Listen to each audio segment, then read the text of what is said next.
যারা এগ্রিগেটার্স ছিল এক্সচেঞ্জ হাউসগুলো, তাদের বিরুদ্ধে। তাদেরকে আমরা সরাসরি বলেছি যে তোমাদের কাছ থেকে আমরা কিনবো না যদি তোমরা রেটে আমাদের লাইনে টো না করো। অর্থাৎ আমাদের তখনকার রেট ফিক্স করা ছিল 122 করতে হবে তোমাদেরকে, তা না হলে তোমাদের কাছ থেকে আমরা কিনবো না। They even went all the way to different embassies, অমুক তমুক সবই করেছে, তারা চাপ সৃষ্টি করেছে যে কেন আমরা কিনছি না, কেন ডিসক্রিমিনেশনের কিছু নাই। আমার রেট হচ্ছে 122, তোমার রেট তুমি 150 চাও, I will not buy from you. তুমি 122 দাও, আমি কিনবো, তারপর আমি যাব না।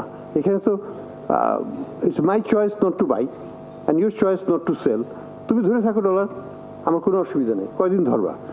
Once you bought your dollar, 5 থেকে 7 দিনের বেশি তুমি রাখতে পারবা না, I know that.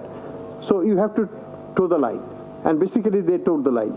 Ultimately they had to release all the dollars, and ওই বার্গেনিং পাওয়ার যেটা তারা মনে করেছিল তাদের ছিল, সেটা তারা হারিয়ে ফেললো, তাদের আর কোনো ক্যাপাসিটি ছিল না। তো যাই হোক, থ্যাঙ্কফুলি আমাদের এই এক্সটার্নাল সাইড থেকে, সাপ্লাই সাইড থেকে আমাদের সাপোর্টটা আসাতে আমরা জিনিসটাকে খুব তাড়াতাড়ি স্টেবিলাইজ করতে পেরেছি।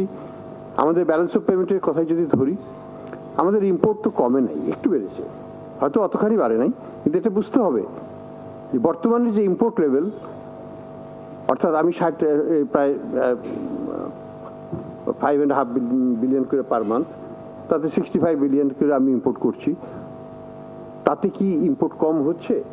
বাজারে কি কোনো শর্টেজ আছে, কোনো পণ্যের অভাব আছে? তা তো নাই। হ্যাঁ, হয়তো বলতে পারেন যে ক্যাপিটাল মেশিনারিজ ইম্পোর্ট করছি না, legitimate question, but answer is that who is going to invest in this environment?